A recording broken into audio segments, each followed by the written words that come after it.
एक स्टूडेंट मुझे बोलता है कि सर मैं पढ़ता बहुत हूं लेकिन एग्जाम में क्वेश्चंस नहीं बनते। अरे भाई कैसे बनेगा, प्रैक्टिस करने की जरूरत है ना। आप प्रैक्टिस नहीं करोगे तो क्वेश्चंस कैसे बनेंगे, है ना।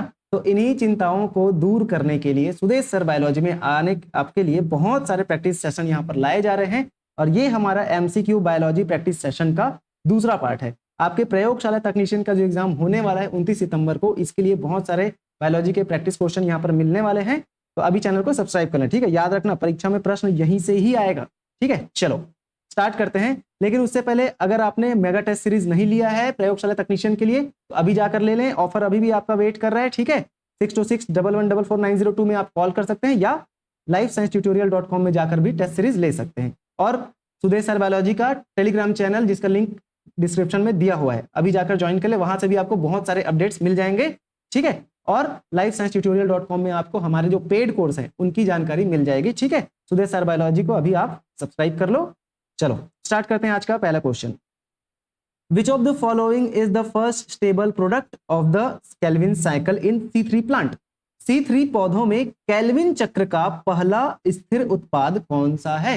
तो C3 साइकिल होता है, उसमें जब केल्विन साइकिल चलता है तो उसका सबसे पहला प्रोडक्ट क्या होता है, पहला उत्पाद क्या होता है, फॉस्फोग्लिसरिक एसिड PGA। बिल्कुल यही इसका आंसर है, PGA ही बनता है सबसे पहले, है ना। उसके बाद फिर ये और बाकी चीजें बनती है, राइबोलेज बिसफॉस्फेट ये नहीं होगा, मैलिक एसिड भी नहीं होगा और ऑक्सिलो एसिटिक एसिड भी नहीं होगा। इसका आंसर होगा PGA, फॉस्फोग्लिसरिक एसिड ही सबसे पहले बनता है, ठीक है।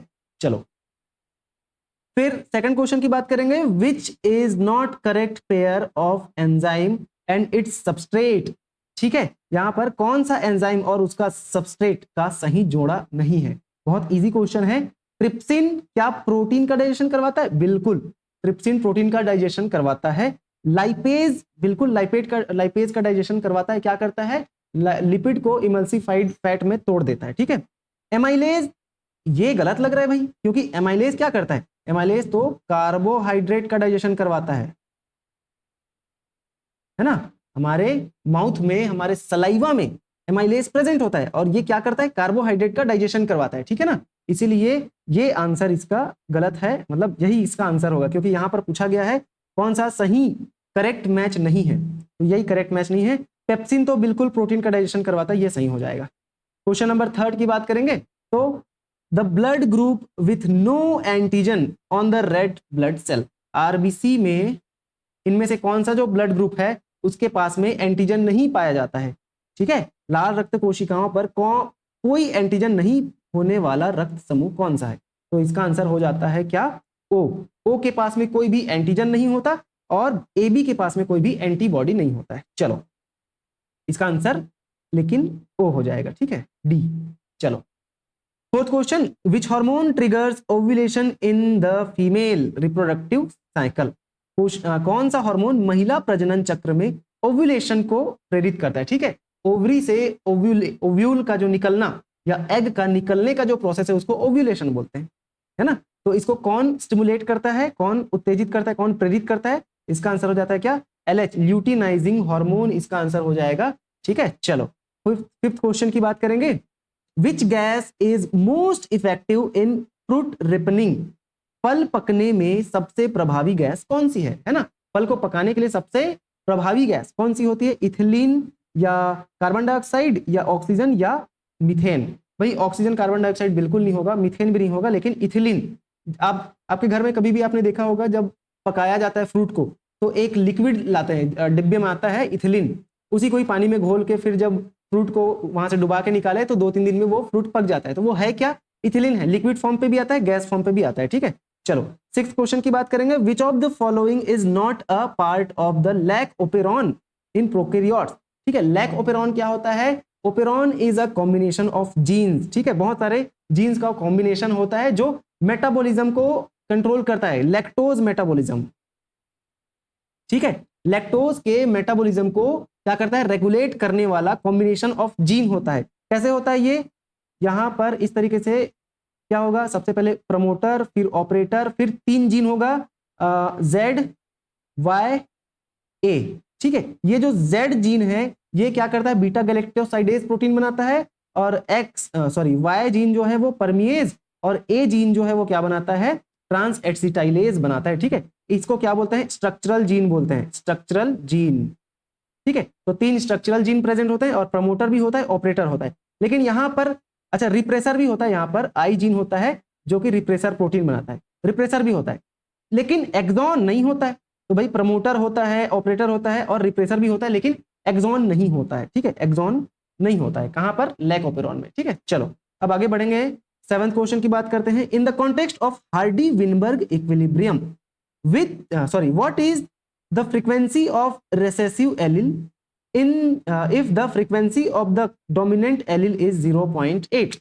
बोला जा रहा है हार्डी विनबर्ग संतुलन या इक्विलिब्रियम के संदर्भ में यदि प्रमुख एलील की आवृत्ति 0.8 है, 0.8 है, तो अभिव्यक्त एलील या रेसेसिव एलील की आवृत्ति फ्रीक्वेंसी कितनी होगी। तो इसके लिए आपको फॉर्मूला याद रखना है, कौन सा formula, P plus Q equal to 1, है ना, P plus Q equal to 1, ये फॉर्मूला आपको याद रखना है, जिसमें से P क्या बताता है, क्या शो करता है,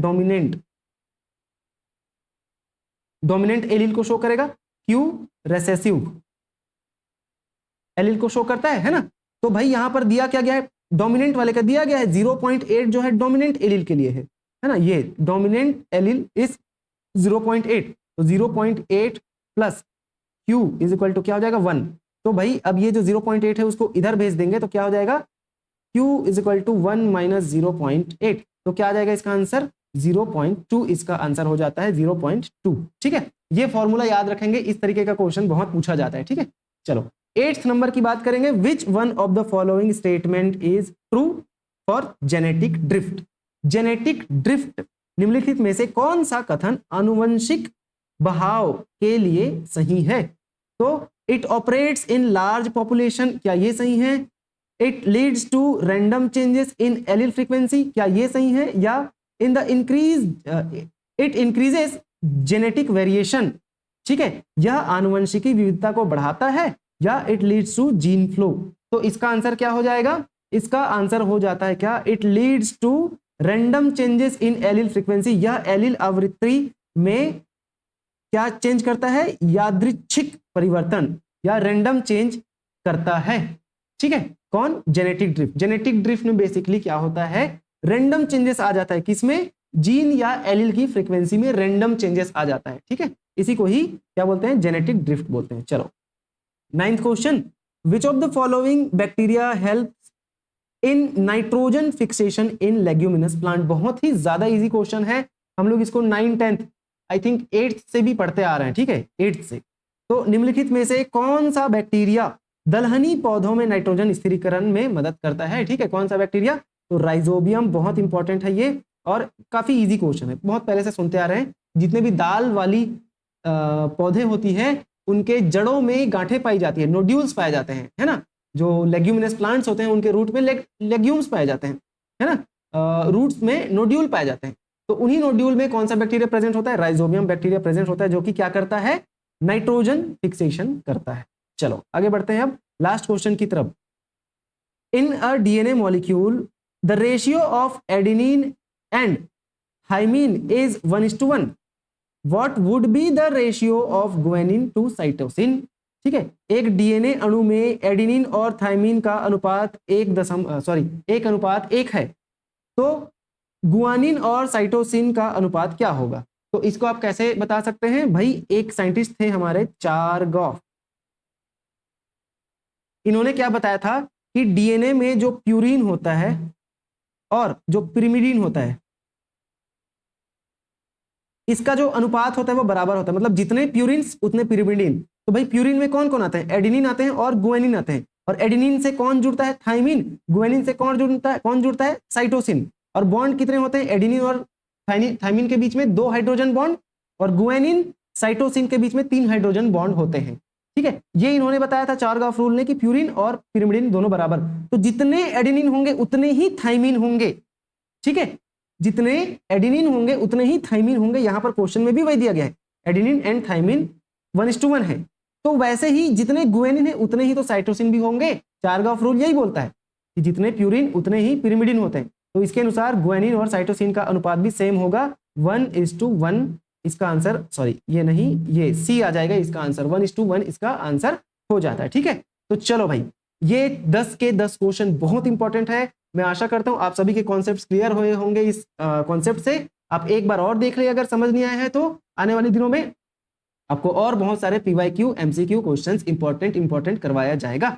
ठीक है, तो चलो मैं आशा करता हूं आपको ये सेशन पसंद आया होगा। अगर आप वीडियो में लास्ट तक बने हुए हैं तो मतलब आपको बिल्कुल पसंद आया है, लाइक कर दो यार, और चैनल को सब्सक्राइब भी कर दो। ठीक है, चलो, और ये टेस्ट सीरीज बिल्कुल ले लो अगर आप अपनी तैयारी को लेकर बिल्कुल सजग हैं तो। ठीक है, 49 रुपए में ये टेस्ट सीरीज आपको दिया जा रहा है ना। यहाँ पर नंबर में कॉल करके टेस्ट सीरीज ले सकते हैं। बहुत बहुत धन्यवाद वीडियो में लास्ट तक बने रहने के लिए। चलो।